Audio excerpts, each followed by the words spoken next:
అందరికీ నమస్కారం. హస్తీర ఛానల్‌కి స్వాగతం. వైశాఖ మాసం అమావాస్య రోజు మనకి శని జయంతి కూడా వచ్చిందండి. ఈ అమావాస్య నాడు ఈ శని జయంతి రావడం కూడా మరో విశేషం అన్నమాట. కనుక దీన్ని శని అమావాస్య అని కూడా అంటారు. చాలా శక్తివంతమైన రోజు అన్నమాట ఈరోజు. ఈ రోజున ఇంట్లో ఉన్న నరదిష్టి కానీ, నరఘోష కానీ బయటికి వెళ్ళిపోవడానికి కొన్ని పరిహారాలనేవి చేసుకోవచ్చు. అన్నీ చాలా సులువుగా చేసుకునే పరిహారాలండి. ఈ రోజున శనీశ్వర జయంతి కూడా ఉంది కాబట్టి నవధాన్యాలతో చేసుకునే పరిహారం కూడా చాలా ఉపయోగపడుతుందన్నమాట. అది కూడా నేను ఈ వీడియో ద్వారా షేర్ చేస్తాను.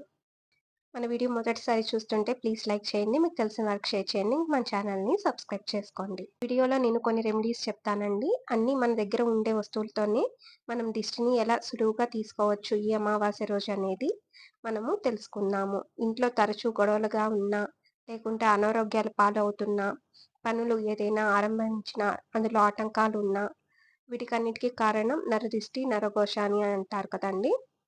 అలాగే మనకి ఎక్కువగా అప్పులు సమస్యలు ఉన్నా కూడా, బాధలెక్కువగా ఉన్నా, పిల్లలు నుంచి పెద్దవారు వరకు ఏదో ఒక అనారోగ్యంతో ఎప్పుడు బాధపడుతూ ఉన్నా, అలాంటి వారు ఈ అమావాస్య నాడు కొన్ని పరిహారాలనేది చేయడం వల్ల అటువంటి సమస్యల నుండి బయటపడవచ్చు.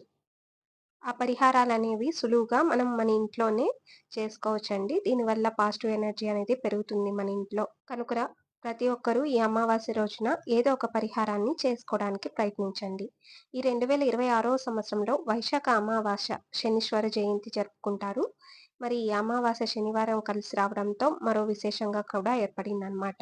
ఇది మే 16వ తారీఖున శనివారం నాడు మనకి పూర్తిగా అమావాస్య తిథి అనేది ఉంది.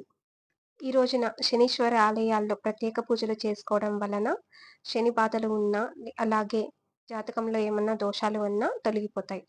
మరి ఇంట్లో సులువుగా చేసుకునే కొన్ని పరిహారాల గురించి కొన్ని తెలుసుకుందాం అన్నమాట. ముఖ్యంగా మనం దిష్టి బయట నుండి ఎక్కువగా వస్తుందన్నమాట మన ఇంటికి. ఈ పరిహారం అనేది చేయడం వలన ఆ దిష్టి అనేది తగ్గుతుంది. అదేనండి బూడిద గుమ్మడికాయ పరిహారం అన్నమాట. బూడిద గుమ్మడికాయని మనము తొడుగుతో ఉండేలాగా తీసుకోవాలి. ఈ బూడిద గుమ్మడికాయని తెచ్చుకొని కొంతమంది క్లాత్‌తో తుడుచుకుంటారు. కొంతమంది ఈ గుమ్మడికాయని కడుగుతారు కూడాను. మీకు వెసులుబాటుగా ఏది అనిపిస్తే అది తీసుకోండి. ఎక్కువ మంది క్లాత్‌తో తుడుచుకోవడం మంచిది. ఇంకా ఇప్పుడు ఈ గుమ్మడికాయని మనము అలంకరించుకోవాలనమాట. అంటే పసుపు, కుంకుమలతో మనము బొట్లనేది పెట్టుకొని సింహద్వారం బయట వైపు అనేది ఈ గుమ్మడికాయని మనం కడతామనమాట. ఎందుకంటే ఇంటికి వస్తూ పోతూ ఉంటాం కాబట్టి రోడ్డు నుండి మనకేవైనా నెగెటివ్ ఎనర్జీ వచ్చినప్పుడు మనం ఇంట్లోకి ప్రవేశించగానే ఆ నెగెటివ్ ఎనర్జీ అనేది ఈ గుమ్మడికాయ తీసుకుంటుంది. దానివల్ల ఇంట్లో ఎప్పుడు పాజిటివ్‌నెస్ అనేది ఏర్పడుతుంది. మనము తెలిసి తెలియక ఏదైనా తొక్కేసి వచ్చినా బయట నుండి ఇంటి లోపలికి వస్తూ ఉంటాం కనుక అటువంటప్పుడు ఆ నెగెటివ్ ఎనర్జీ అనేది ఇంట్లోకి రానీయకుండా సింహద్వారానికి ఈ గుమ్మడికాయననేది కడుగుతారనమాట. అలా ఈ దిష్టిని తొలగించుకోవడానికి ఈ గుమ్మడికాయ పరిహారాన్ని అయితే ఉపయోగిస్తాం. మరి గుమ్మడికాయని ఎప్పుడు మార్చుకోవాలని కొంతమందికి అనుమానం అనేది ఉంటుందన్నమాట. ప్రతి నెల కూడా మనకి అమావాస్య వస్తుంది కాబట్టి ఆ రోజునైనా మార్చుకోవచ్చు. లేదా 3 నెలలకు ఒకసారైనా మార్చుకోవచ్చు. లేదా గుమ్మడికాయ నుండి నీరు కారుతుంటుంది కదండీ! అప్పుడైనా మార్చుకోవచ్చు. గుమ్మడికాయని తెల్లవారుజామున కట్టుకుంటే చాలా మంచిదండి. 16వ తేదీ అమావాస్య తిథి ఉంది కాబట్టి తెల్లవారుజామున మనం ఈ గుమ్మడికాయ అనేది కట్టుకోవచ్చనమాట. దీన్ని ఇంట్లో ఉన్న మగవారు కడితే చాలా మంచిదండి. వారు గాని అందుబాటులో లేకపోతే ఆడవారైనా కట్టుకోవచ్చు. ముందుగా ఈ గుమ్మడికాయకి పసుపు, కుంకుమలతో పూజ అనేది చేసుకోవాలనమాట. అలాగే గుమ్మడికాయకి బొట్లని పెట్టుకొని మనం పూజ గదిలో కానీ, లేదా లక్ష్మీదేవి ముందు కానీ ఈ గుమ్మడికాయని పెట్టి పూజించిన తర్వాత మనము దాన్ని ధూపం అనేది చూపిచ్చాలి. దానికి ఎంత ధూపం చూపిస్తే దానికంత పవర్‌ఫుల్‌గా పనిచేస్తుంది. తర్వాత దాన్ని సింహద్వారానికి బయట వైపు మనం ఈ గుమ్మడికాయననేది కట్టుకోవాలనమాట. ఇలా చేయడం వలన నరదిష్టి గాని, నరఘోష అనేది మనకి ఇంట్లోకి కానీ, మనకి కానీ ఉండదనమాట. మరొక పరిహారం వచ్చి ధూపమండి. అమావాస్య నాడు ఖచ్చితంగా ప్రతి ఒక్కరూ ఇంట్లో ధూపం అనేది వేయాలనమాట. ఇలా ధూపం వేయడం వల్ల ఇంట్లో ఉన్న నెగెటివ్ ఎనర్జీ మొత్తం వెళ్ళిపోతుంది. ఒక పాజిటివ్ ఎనర్జీ కలుగుతుంది. దీనివల్ల పనుల్లో చేసే ఆటంకాలు కానీ, ఆర్థిక సమస్యలు కానీ, ఆరోగ్య సమస్యలు కానీ ఎటువంటివి కూడా మనకి ఉండవు. అన్నీ తొలగిపోతాయి. మరొక పరిహారం కొబ్బరికాయ పరిహారం అనమాట. చాలా సులువుగా చేసుకునే పరిహారం అండి. చిన్న కొబ్బరికాయని తీసుకొని సింహద్వారం ముందు సాయంత్రం 7:30 పైన మనము ఈ పరిహారాన్ననేది చేసుకోవాలి. చిన్న పిల్లలు ఇంట్లో ఉంటే తరచూ ఏడుస్తూ ఉంటారు కదండీ చిరాగ్గా. అలాంటప్పుడు ఈ పరిహారాన్ని చేసుకోవచ్చు. కొబ్బరికాయపై కర్పూరం వెలిగించి 3 సార్లు క్లాక్ వైస్‌లో అలాగే యాంటీ క్లాక్ వైస్‌లో 3 సార్లు అనేది తిప్పి రోడ్లో పగలగొట్టాలి ఈ కొబ్బరికాయని.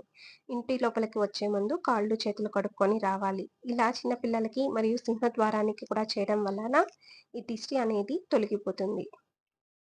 మరొక పరిహారం వచ్చి ఉప్పుతో చేసుకునే చాలా సులువైన పరిహారం అండి. ఉప్పు దిష్టి తీయడానికి వాడతాం. ఇది మనందరికీ తెలిసిన విషయమే. ఉప్పుని ప్రమిదల్లో 2 ప్రమిదల్లో తీసుకోవాలన్నమాట. నిమ్మకాయని కట్ చేసి ఒక దెబ్బని వచ్చి పసుపులో, మరొక దెబ్బని కుంకుమలో అద్ది మనము ఉప్పు పైన ఉంచుకోవాలి. ఇలా గుమ్మానికి సింహద్వారానికి అటు ఇటు 2 వైపులా పెట్టుకోవాలి. ఈ అమావాస్య నాడు ప్రత్యేకంగా సాయంత్రం పూట మనం గాని సింహద్వారం దగ్గర దీపం గాని వెలిగిస్తే ఈ ఉప్పుతో పాటు ఇంకా చాలా విశేషమండి. లక్ష్మీదేవి యొక్క అనుగ్రహం మనకి సులువుగా లభిస్తుంది. అలాగే దిష్టి సమస్యలు అన్నీ కూడా తొలగిపోతాయన్నమాట. ఉప్పుతో చేయబోయే మరి పరిహారం అండి.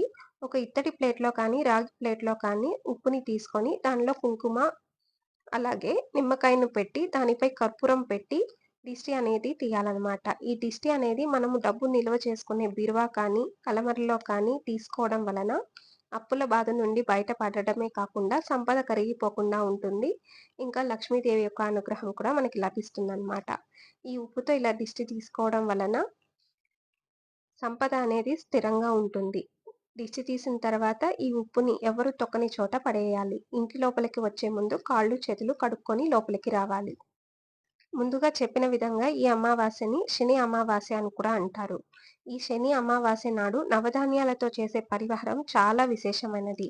నవగ్రహాల అనుగ్రహం కోసం, అలాగే ఏలినాటి శని, జాతకాల్లో దోషాలు, తెలియని సమస్యలు ఏమైనా ఉంటే వాటి నుండి బయటపడడానికి ఈ పరిహారం ఉపయోగపడుతుంది.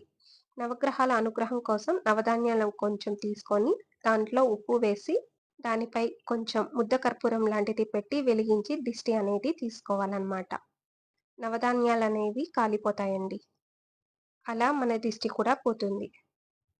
ఈ శని జయంతి రోజున అమావాస్య రోజు నవధాన్యాలతో చేసే పరిహారము. ఒక ఎర్రటి వస్త్రంలో గుప్పటి నవధాన్యాలు, పటిక కొంచెం పసుపు, కుంకుమ వేసి మూటగా కట్టుకోవాలి. ఇప్పుడు మీ సమస్య ఏదైతే ఉందో అది మనసులో స్మరించుకొని ఆ మూటకి నమస్కారం చేసుకొని దానికి కొంచెం పసుపు, కుంకుమ బొట్టు పెట్టి సింహద్వారానికి బయట వైపు మనము మూటలా అది వేలాడదీయాలి.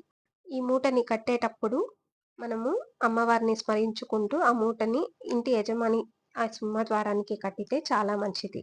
ఈ మూటని 3 నెలలకొకసారి మనం మార్చుకోవచ్చు. శని అమావాస్య శనికి సంబంధించిన రోజు కాబట్టి, శనీశ్వరి జయంతి కూడా ఈ రోజు కాబట్టి తప్పనిసరిగా ఈ పరిహారాన్ని చేయడానికి ప్రయత్నించండి. ఇలా చేయడం వల్ల జాతకాల్లో దోషాలు, నవగ్రహ దోషాలు, నరదిష్టి, నరఘోష వంటి సమస్యలన్నీ తొలగిపోతాయి. మరొక పరిహారం వచ్చి ఉప్పుతో చేసే పరిహారం అండి. ఉప్పు, కొంచెం మిరియాలు లేదా ఎండు మిరపకాయలు తీసుకొని పిల్లలకు కానీ, పెద్దవారికి కానీ ఇలా దిష్టి అనేది తీసుకోవాలన్నమాట. ఒంట్లో అలసటగా ఉన్న, తీవ్రమైన తలనొప్పి, చిరాకుగా ఉన్న, పిల్లలు అన్నం సరిగ్గా తినకపోయినా ఈ పరిహారం అనేది చేసుకోవచ్చనమాట. ఉప్పు, మిరియాలు, ఎండుమిరపకాయలు చేతిలోకి తీసుకొని 3 సార్లు క్లాక్ వైస్‌లో అలాగే 3 సార్లు యాంటీ క్లాక్ వైస్‌లో తిప్పి మనము ఈ ఉప్పు అనేది బయట వెళ్ళి వేసేయాలన్నమాట. లోపలికి వచ్చే ముందు అలాగే కాళ్ళు, చేతులు కడుక్కొని లోపలికనేది రావాలి. ఇలా చేయడం వల్ల దిష్టి ప్రభావం మొత్తం తగ్గిపోయి ఒక పాజిటివ్‌గా, ఆరోగ్యంగా ఉంటారు. మరి తెలుసుకున్నారు కదా! అమావాస్య నాడు నరదిష్టి కానీ, నరఘోష కానీ, ఇంకా జాతక సంబంధించిన దోషాలన్నీ తొలగిపోవడానికి చేసుకోవాల్సిన పరిహారాలు. వీటిల్లో మీకు ఏదో ఒక పరిహారం ఖచ్చితంగా ఈ అమావాస్య రోజు చేయండి. ఈ అమావాస్యకే కాదండి, ప్రతి నెల కూడా అమావాస్య వస్తుంది కదా! ఆ రోజున ఈ పరిహారాలనేవి చేసుకోవచ్చు. ఈ వీడియో గాని మీకు నచ్చినట్టయితే ప్లీజ్ లైక్ చేయండి. మీకు తెలిసిన వారికి షేర్ చేయండి. మన ఛానల్‌ని సబ్స్క్రైబ్ చేసుకోండి. నమస్కారం.